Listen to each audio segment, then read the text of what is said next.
Go ahead.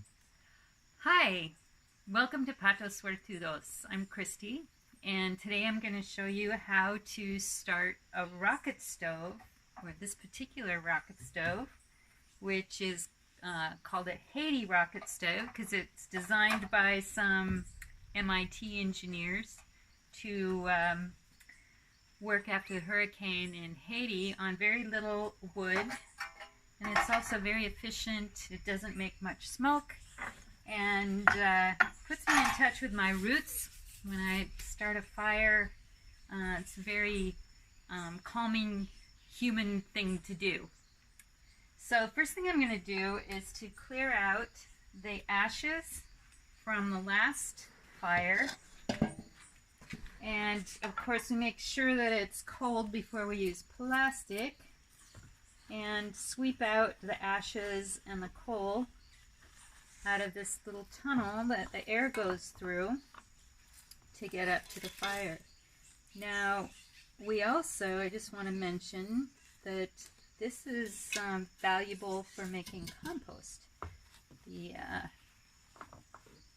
coal, charcoal, and a little bit of ash helps make really good dirt. So we're going to put this aside and sift it later, and we'll use the ashes in the human manure and also to help clean dishes. So now that we have a clean space in here to build our fire, we take these little pieces of rebar that hold the fire up in the back of the box. They're a little bent. They've been around for a while. They're still working great.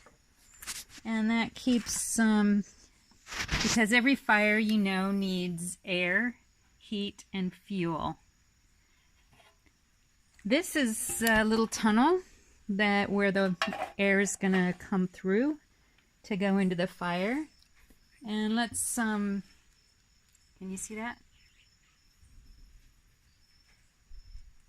And then, and then we're going to show you the, how this works. We'll move the pot here.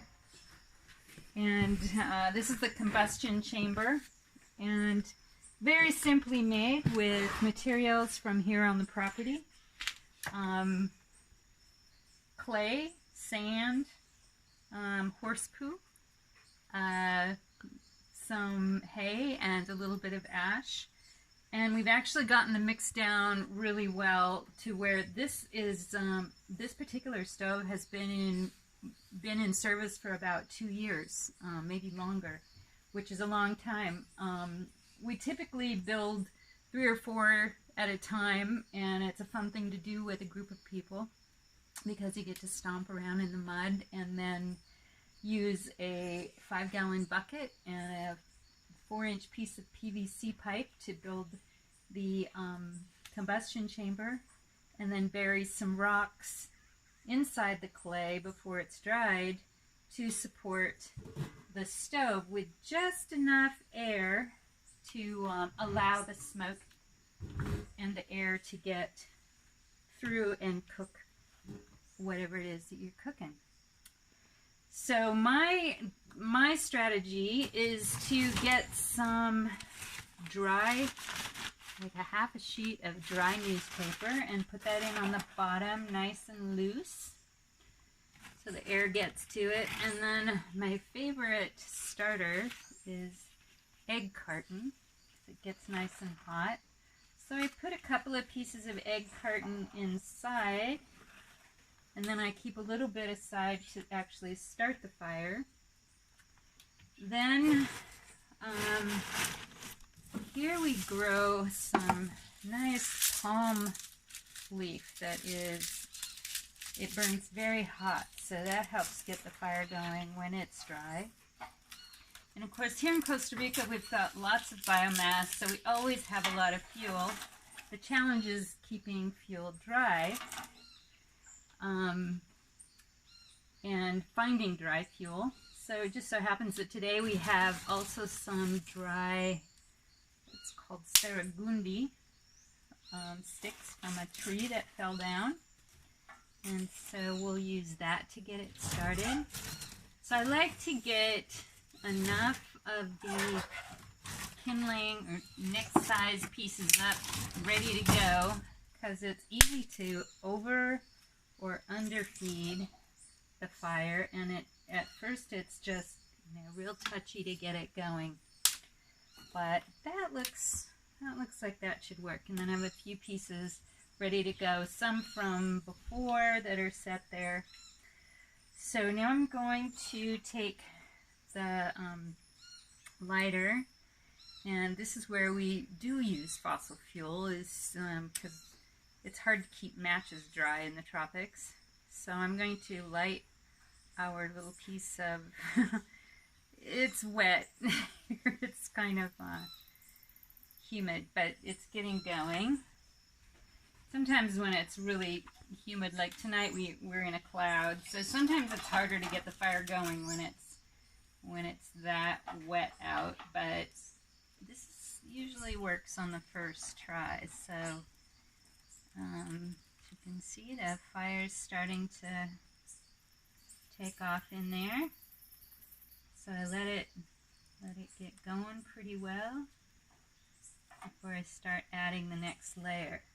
And you'll see the smoke now, but once the fire gets going, the smoke dies back. It's just at the very beginning or when the fire's stopping that you'll get that smoke. So now it's starting to go pretty well, and the smoke is clearing. So I'm going to put some more of these saragundi, nice dry branches in there.